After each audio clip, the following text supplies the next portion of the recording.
Imagine thinking you're the sharpest mind in the room, maybe even the universe, only to be outsmarted by someone who just came into existence yesterday. Now, crank that up to a divine stage. Angels who'd praised Allah forever, suddenly stumbling while Adam, the brand new human, unveils a wisdom they never imagined. What if the very first lesson in human history wasn't about obedience, but about the danger of hidden pride? And the moment when Allah humbled the highest with a single, jaw-dropping test. Welcome back to Epic Ummah, where we uncover the stories that shaped everything we know about faith. Now, if you caught our last episode, you witnessed one of the most dramatic moments in cosmic history. Adam's creation, Iblis' spectacular fall from grace, and that first moment when the breath of life transformed clay into consciousness. And if you didn't watch it yet, just click the I button up there. Trust me, you'll want that backstory for what we're about to dive into. Because here's what's absolutely mind-blowing.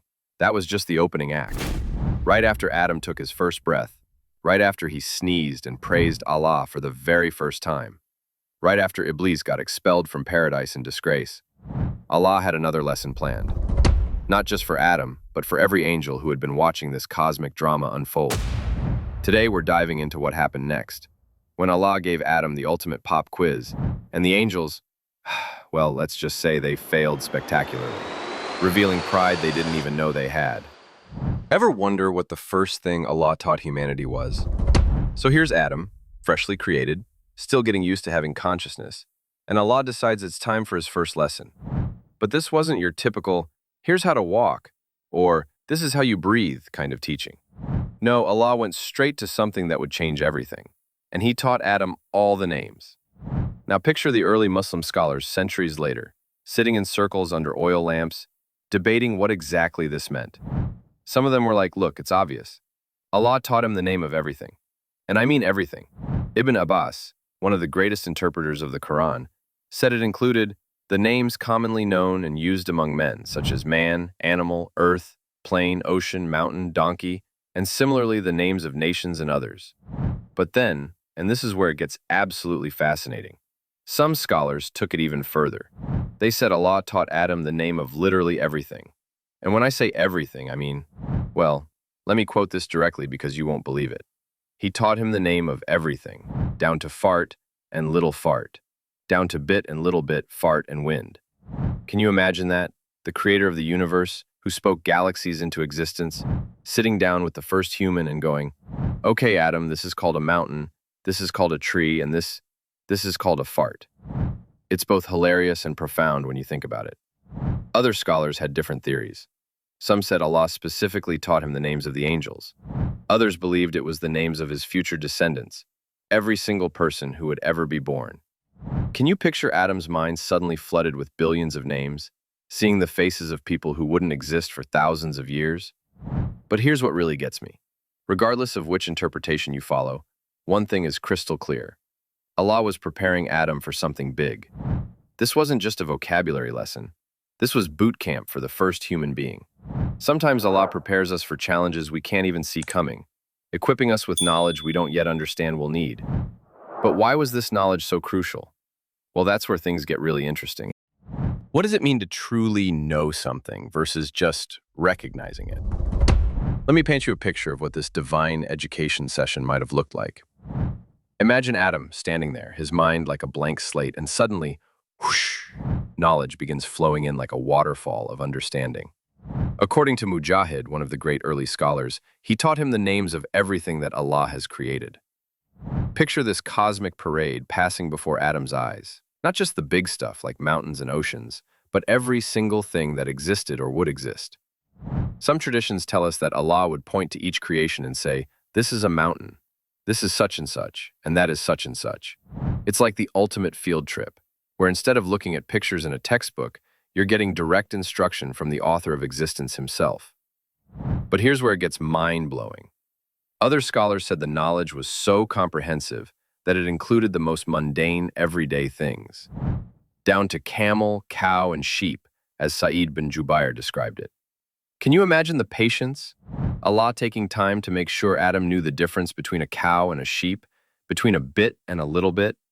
And then there's my favorite detail from Al-Hasan and Qatada's account. These are horses, these are mules and camels, jinn, wild animals, and he began to call everything by its name. Picture Adam, like a child who just learned a new word, excitedly pointing at everything around him and naming it. Horse, mule, camel, his voice probably echoing through paradise as he practiced his new vocabulary. But here's what's absolutely stunning. This wasn't just memorization. The text tells us that Adam told each kind of creature about its name and referred it to its genus. He didn't just learn labels, he understood categories, relationships, the very structure of creation. It's like Allah downloaded the entire encyclopedia of existence directly into Adam's consciousness. Think about that level of knowledge. Adam knew things about creation that the angels, who had been around far longer, had never been taught.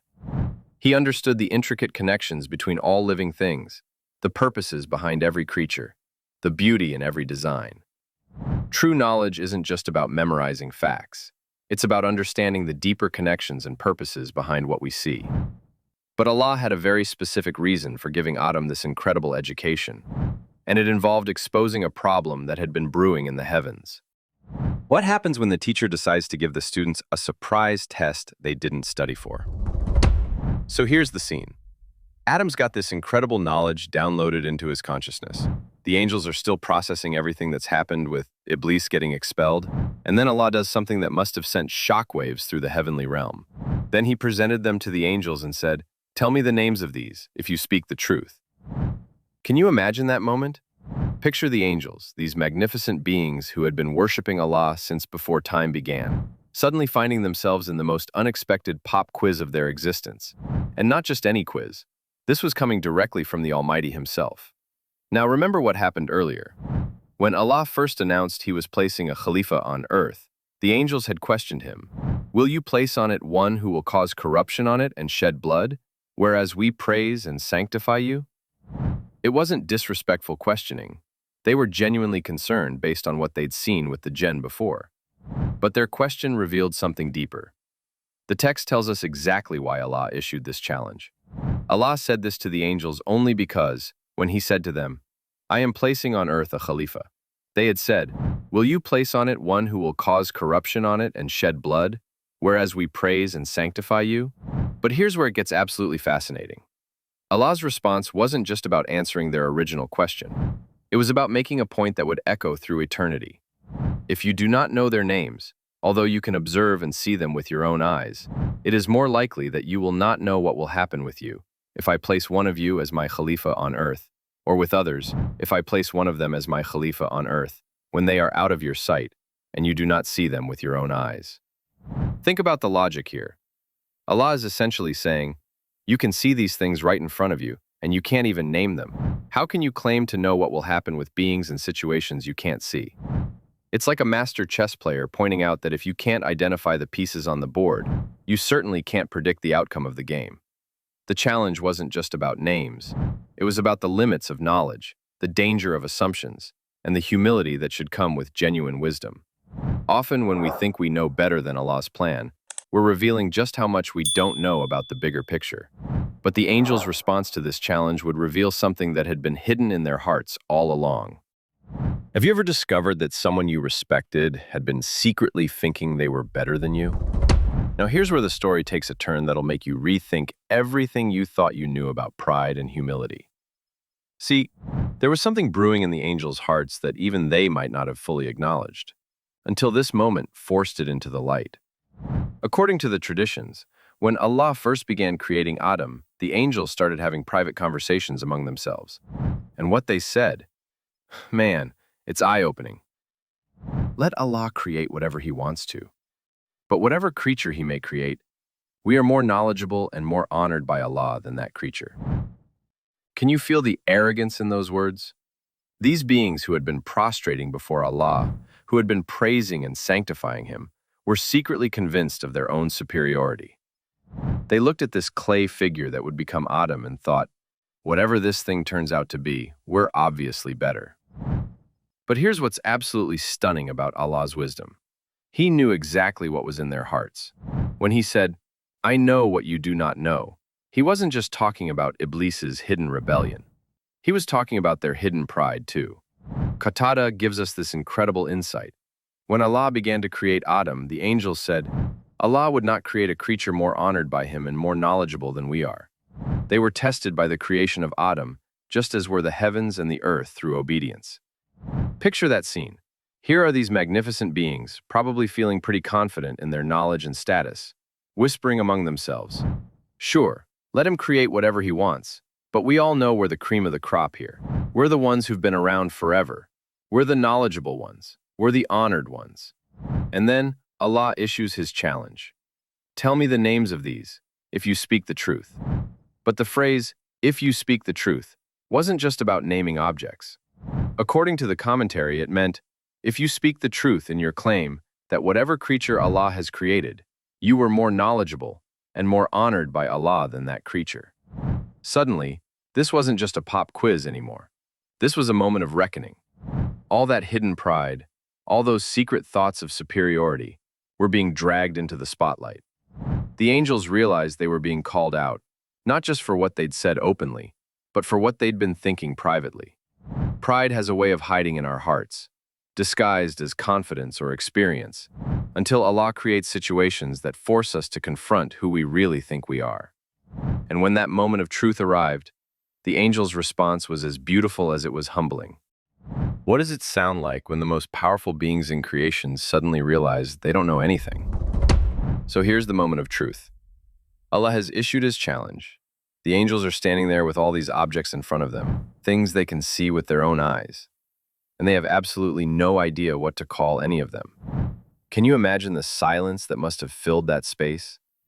These beings who had been so confident in their knowledge, who had been whispering about their superiority, suddenly faced with the most basic test imaginable, and they're completely stumped. But here's what gives me chills every time I read this. Their response wasn't defensiveness or excuses. The text tells us that the angels hurriedly sought repentance, as is done by every believer. They immediately realized their mistake and rushed to make it right. Listen to their words. "Glory be to you. We have no knowledge but what you have taught us. You are knowing and wise." Man, can you hear the humility in that? Can you feel the complete reversal that just happened? These are the same beings who moments before were privately thinking they were more knowledgeable than anything Allah could create. And now they're essentially saying, "We don't know anything except what you've chosen to teach us." It's like watching someone's entire worldview crumble and rebuild itself in a matter of seconds. They went from, "We're obviously the smartest ones here," to "We literally know nothing without you." And then comes Adam's moment. Allah turns to this freshly created human and says, "Adam, tell them their names." And here's where it gets absolutely stunning. Adam doesn't hesitate. He doesn't stumble or stutter. The text tells us he began calling everything by its name. Nation after nation was presented to him, and he identified each one perfectly. Picture the angels watching this unfold. This being they had questioned, this creature they had secretly looked down upon, was effortlessly doing something they couldn't even begin to attempt. Every name Adam spoke was like a gentle reminder of their own limitations. Every correct identification, a lesson in humility. These are horses, these are mules, and camels, gene, wild animals. Adam's voice probably rang with confidence as he demonstrated knowledge that surpassed their own. Not because he was superior, but because Allah had chosen to teach him what he had not taught them. True wisdom begins the moment we stop pretending we know more than we do, and start acknowledging that all knowledge comes from Allah. But Allah wasn't finished with this lesson yet. He had one more point to drive home. Have you ever been in a situation where someone said, "I told you so," and you realized they were absolutely right? So Adam finishes his flawless performance, having named everything perfectly. And then Allah delivers what might be the most gentle yet powerful "I told you so" in history. "Did I not say to you that I know the secret things of the heavens and the earth, and that I know what you reveal and what you keep concealed?" Man, can you imagine the weight of those words hitting the angels? Allah wasn't just saying, "I told you Adam was special." He was saying, "I know everything, not just what you say out loud, but what you whisper in your hearts when you think no one's listening." And then he breaks it down for them, piece by piece. The knowledge they revealed, that was their open question. Will you place on it one who will cause corruption on it and shed blood? Fair enough. They asked a legitimate question based on their concern. But the knowledge they kept concealed, that was their secret pride. We are better and more knowledgeable than he. Those whispered conversations, those private thoughts of superiority. Allah had heard every single word, seen every flicker of arrogance in their hearts. Picture that moment of realization hitting them. It's like finding out that someone you thought wasn't paying attention had been recording every conversation you thought was private. Except this wasn't some violation of privacy. This was the Creator reminding his creation that nothing is hidden from him. But here's what's beautiful about this whole scenario. Allah didn't expose their pride to embarrass them. He did it to teach them, and through them, all of us, about the dangers of intellectual arrogance and the beauty of genuine humility. The text tells us that through this experience, they realized that Allah preferred Adam to them, with respect to knowledge and honor. Not because Adam was inherently better, but because Allah had chosen to gift him with specific knowledge for a specific purpose. And you know what's incredible? This wasn't the end of their story. This was the beginning of their education. They learned that day that Allah's wisdom goes beyond their understanding, that his choices are based on knowledge they don't possess, and that true honor comes not from what you know, but from how you respond when you realize what you don't know. The angels went from questioning Allah's decision to understanding it, from hidden pride to open humility, from thinking they knew better to acknowledging that Allah's knowledge encompasses everything they could never even imagine. Allah sometimes allows us to face our limitations, not to humiliate us, but to free us from the prison of thinking we know more than we do. And with this cosmic lesson complete, it was time for Adam to receive his greatest blessing yet. What's the one thing that can make even paradise feel incomplete? So with Iblis expelled and the angels humbled, Allah settles Adam in paradise. But here's something that always gets me. Adam had everything. He was in the most beautiful place ever created, had direct access to the Creator, possessed knowledge that even angels didn't have, and yet something was missing. The text paints this picture that's both beautiful and a little heartbreaking. Adam used to go about there all alone, not having a spouse to dwell with. Can you imagine that? Here's the first human being surrounded by unimaginable beauty, but walking around by himself. Paradise was perfect, but it was lonely. And then one day, Adam falls asleep. Now this wasn't just any nap. This was Allah preparing to give him the greatest gift he didn't even know he needed. While Adam slept, Allah took one of his ribs from his left side and replaced it with flesh. The text tells us Adam did not stir during this divine surgery. He was completely at peace, completely trusting, even in his unconsciousness. Then Allah fashioned that rib into something entirely new. Not just another human, but specifically, a woman for him to dwell with. When slumber lifted from Adam and he woke up, there she was, sitting right beside him. Now, picture Adam opening his eyes and seeing this beautiful being next to him. According to the tradition, his first words were probably something like, "My flesh and blood and spouse." Can you hear the wonder in those words? The recognition? The immediate connection? But here's where it gets even more beautiful. The angels, still learning from their recent lesson about knowledge and assumptions, decided to test Adam again. They asked him what this new being was. "A woman," he replied confidently. They asked what she was created for. "For you to dwell with me," came the answer. Then they asked her name, and Adam said, Hawa in Arabic. When they asked why she was called Hawa, Adam explained, because she was created from a living thing. Even in naming his companion, Adam was demonstrating the deep understanding Allah had given him about the nature of creation itself. And then comes one of the most tender moments in all of Scripture. Allah speaks directly to Adam. "Adam, dwell you and your spouse in paradise. Eat freely of its plenty wherever you wish." Sometimes Allah's greatest gifts come in the form of companionship, someone to share not just our joys, but our very journey through life. But this story of knowledge, humility, and companionship was really just the beginning of something much larger. What if everything we think we know about knowledge, pride, and relationships started with one cosmic lesson in paradise? So let's step back and look at what really happened here. This wasn't just a story about Adam learning some vocabulary words or getting a wife. This was the establishment of principles that would echo through every generation of humanity. Think about the knowledge lesson first.